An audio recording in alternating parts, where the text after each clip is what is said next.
د ربیع الاول میاشت شروع ده. دا د اسلامی کال درېمه میاشت دی.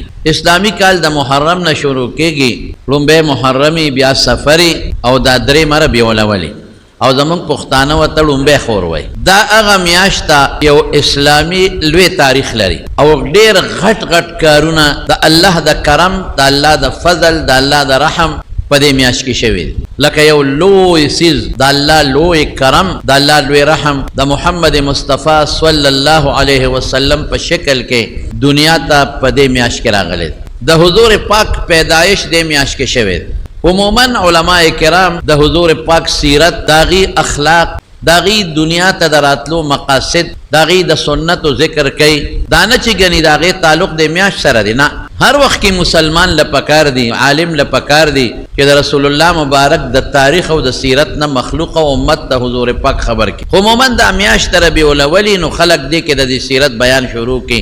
نور په شریعت کې لازم نه په دې میاشت کې چې دل دی وخت کې کوو بل وخت مکوا. هر وخت پکې مونږ الحمدلله هر میاشت کې د حضور پاک د سیرت طیبه نه یو پهلو دا تاسو مخکې د ذکر کوم د عمل لپاره. خنن ما تاسو مخکې یو آیت ولسته چې تاسو ټولو ته به آیت یادي تقریبا او زمونږ ناتخوانان حضرات چې کلم نات وای نو داتې مخکې وای او تاسو ته یاد دی او هغه دا دی چې وما ارسلناک الا رحمتا للعالمین چې الله فرمای حضور پاک ته فرمای چې تما د دې ټول مخلوق د پاره یو رحمت نازل کړ او طالبان په پویږي ما ارسلناک الا رحمتا وې دې کې حصر ما او الا دا دوه ټکي پکې راغلي دي.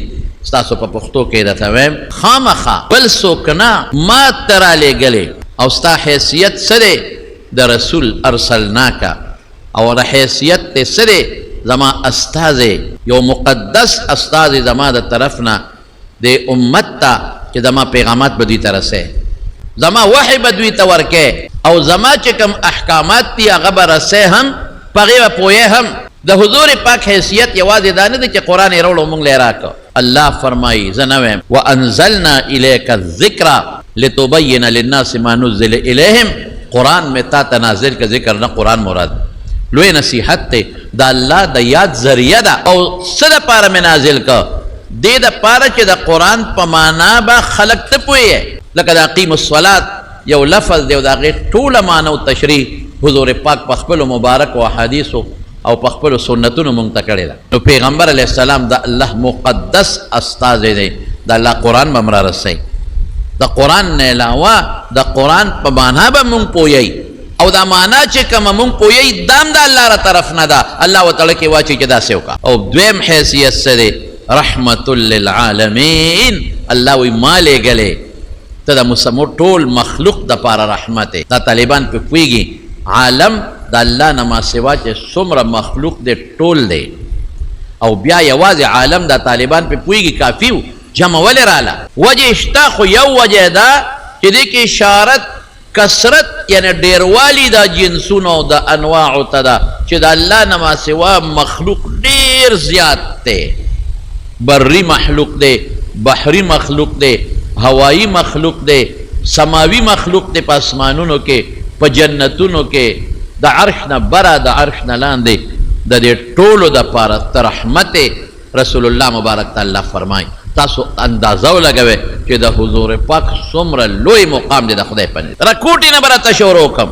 مخلوق خدا کې د ټولو نه لاندې څیز حیوانات دي. حیواناتو دپاره څومره لوی رحمت دی. حیوانات هغه مخلوق ته چې خبرې نشي کولی. حیوانات هغه مخلوق ته چې جامه نشي اغوستی.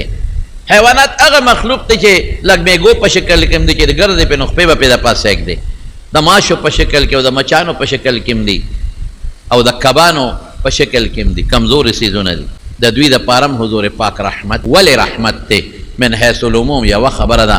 رسول الله صلی الله علیه وسلم فرمای، رسول الله مبارک فرمای چې په دې ځمکه کې د سړو کې چې څومره میږیان دي، چې څومره حیوانات دي، حتی د سړي میږیان او حتی په اوبو کې دننه کبان، دا ټول د معلم د خیر دپاره دعاګانې کوي. هغې ته پته ده که پیغمبر مبارک نه وي اوس په قیامت راغلی، که د هغه تعلیمات نه وي، د هغه وارثان نه وي، چې خلکو ته دین رسي او خلکو ته خپل عقیده رسي فورا به قیامت راشي. نو میګو تم پتر چې موږ به تباه شو. رسول الله مبارک فرمای وی قیامت به کله راځي؟ د جمعې پر ورځ به راځي. او د جمعې پر ورځ به کوم وخت کې راځي؟ د سبا خطو نه پس تر نور خطو پورې دوی کې به راځي. نو وی په دغه ورځ باندې دا حیوانات څه کوي چې د میږانو خپې اوچتې کړي او په یره کې چې نن قیامت را نشي. دوی هم یریږي الله پې پوه کړي دي. او پیغمبر علیه السلام فرمایي لا تقوم الساعه حتی لا یقال فی الارض الله الله. هغې پورې به قیامت نه راځي تر څو چې په مخ د ځمکه د الله نوم ویلې کېږي. نو د میانو کبانو د میږو سړو چرن پرن ته پته ده دوی خبر دي چې تر څو د الله نوم په مخ د ځمکه باقي وي قیامت به نه راځي، موږ به نه غر کېږو. او دا د الله د نوم نه مراد د توحید کلمه د الله یووالی دا د چا د برکته ده؟ د حضور پاک د دې ټول مخلوق وجود او د بقا ذریعه په شکل د رحمت کې نبی کریم صلی الله علیه وسلم او عامم حضور پاک خپل صحابو ته په حیواناتو د رحم ذکر کړی. ګوره زمون خدا جون دی چې بغیر د حیواناتو د ذبح نه جون نه تېرېږي. هر ملت یوازې موږ نه، که هغه انګریزان دی او که هغه یهودیان دی او که هغه چینیان دی او که هغه روسیان دی او که بل دی او که بل دی خامخا. لیکن رسول الله مبارک څه فرمایي؟ اذا ذبحتم فاحسنوا الذبح واذا قتلتم فاحسنوا القتل. وایي چې تاسو کله څاروي حلالوئ نو په ښکلې طریقې حلال کړئ تر دې حده پورې چې چاړه به هم د څاروي په مخ کې نه تېره کړئ او چاړه به ورته ښه تېره کړئ ولیورح احدکم ذبیحته زر دمکا چې چاړه تیری او په زرې پې راکاږي نو دا څاروي به زر حلال شي، وینه به ترې زر توی شي او زر به دمه شي. دا څومره او بیا چې تر څو په څاروي کې سا وي نو څرمن به ترې نه وباسي. دا ګناه ده. اوس هم بعضې خلک دا قصابان بعضې دا کړنه لږ سخت دي نو چې څنګه څاروی حلال کړي نو لا صاف پکې وي چې په سرمن شروع وکړي. دا ګناه ده. یا دا کم چرګان چې تاسو حلالوئ نو چې تر څو پکې سا وي نو سرمن به ترې نه وباسئ. صبر به وکړئ. مشرکانو د مکې به دا چل کوو چې د ساري نه به یې مخکې د اوښ نه به یې قب مخکې پرې کوو نو وروستو به یې حلالو. وایي دا ترسکوني. او د ګډ نه به یې لم مخکې پرې کوو نو وروستو به یې حلالو. وایي دا ترسکوني. پیغمبر مبارک سخته منع وکړه. دومره منع وکړه وایي که دا قب دې د څاروي نه مخکې پرې که دا مردار دې نه بخوري. پابندي وکړه ګوره. او که د څاروي نه دې لم مخکې پرې که د ګډ نه دا مردار دې نه بخوري. پته ولګي چې دا مردار دی بیا به څوک دا کار نه کوي. بل به یې څه چل کوو چرګه به یې ځان ته وتړله او په غشو به یې ویسته په هغې به یې ترې سایسته خوند به یې والا ورکو چې دا غزار به پې وچو چرګ به ټوپونه وال. رسول الله مبارک وفرمایل دا ګناه ده بالکل به نه کوئ. او که په غشو باندې دی یا په ټوپک یا په بل څیز دقسې چرګ وویسته او سار یې ته ویسته مردار. ولې مردار دی؟ ظلم دی. پورا حکم یې جاري کو چې څوک دا ظلم نه کوي چې ورته پته ولګي چرګ مرداري کې سله به دا کار کو. او چې کله قربانۍ له د څاروی واغېسته قربانۍ له او د دې څاروي په ګېډه کې بچې وي ما قربانۍ له مه اخله. ولې دا به حلال کې بچې مفتو کې ضایع شي او برباد شي. او د څارو متعلق حضور پاک جومات کې ناست دی اوښ راغی نیغ را روان دی خلکو به منې کو وی مې منې کوې فریاد یې او اوښ چې څنګه راغی رسول الله مبارک ته نو د خپو کې سر کېښود او برړار یې شروع کړو سترګو نه اوښ کې روانې شوې وایي د دې اوښ مالک راولې د ما ته فریاد وکړه. مالک یې راوسته وایي ستا دې اوښ ما ته فریاد وکړه کار پې ډېر کې خوراک نه ورکې ډېر یې ستړی کې ډېر یې ستړی کې. وایي او د الله رسوله وایي داسې به نه کوې. ګوره دې ته رحم وایي په څارو رحم دې ته وایي داسې به نه کوې. کار پې کوې خو چې دموي او چې ستړي شي بیا په کار نه کوي. اوس هم ډېر خلک په دې خصوصا په دې خرو ډېر ظلم کوي. او زه اوس خو ټانګې ختمې شو چنګچانې رالې او په خدای چې په خلکو او په هوا په دې اسپو ډېر ظلمونه کول او هغه به د تلو نه وه غریبه ستړې به وه او چابک به یې ورته نیولې او هغه د چابک هغه تسمه څه کوي په دا لرګي به یې واله. خو په الله رحم وکړو چنګچانې راووتې نو خلک د ټانګو نه خلاص. دا ظلمونه به دې خلکو کول. ابه نه تلې که تاسو ورته اوس هم تاسو ګورئ دی یو تجربه وکړئ که نه چې کله تاسو په دې غویانو باندې یوې کوي یا بل کار کوي او دا غرمه شي تر هغوی د سترګو ته ګوره اوښکې به ترې روان دا جاړي غریب دا الله ته فریاد کوي. دا خو بېجبانه شی دی تا ته نشي ویلی خو الله ته فریاد کوي نو غرق به شي کم بخته. نو حضور پاک فرمایي ظلم به نه کوې. صحابي ته یې وایي چې دې باندې کار کوه خو ډېر مې مستړی کوه چې دمی کار پې کوه خوراک ول دا په څارو رحم.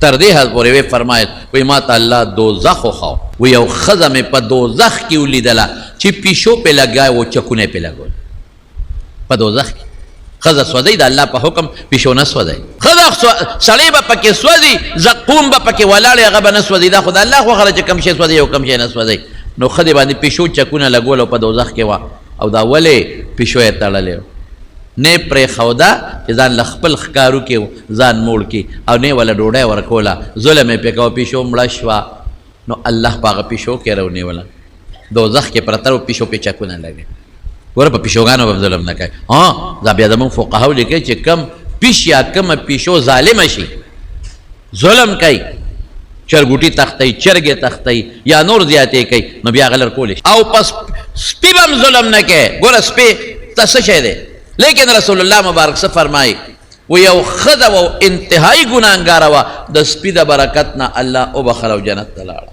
اسنګا پلا راتلو ډیره زیاته تګي وا په یو ځنګل ورله ځنګل کې کیو چې وې قتل برقه نشتا نو خپل موزه او وستلا او په خپل لوپټې پورې او تړلو موزه ورخه تکړه او اوبېره وسته وېسکله چې وېسکله وې قتل یو سپې دی او دومره تګیو چې د تندې نه جبه بار راته وا کوی د غاړې خټه خوړه د تندې را دوی زر دی خزه اقا لوپټې پورې موزه تړلو ورخه تکړه او اوبېره وسته وغه سپې سیراب کو الله په هغه عمل د دې خزه دومره خوشاله شو چې هغه ګناګار خزه د سپي په سیرابولو الله بخلو جنت ته راغله نو صحابه تاسو کو ان لنا فی البهائم اجرا په دې سارو په دې کې ثواب شته حضور پاک او فرمایل فی کل ذات کبد رطب اجر هر جمدی شي چې تو سره خېګړه کې احسان کې نو الله بدل اجر د بچو پروازو کې بخکار نه کې ولی عمر غید او داغه په جاله کې بچی رو داتا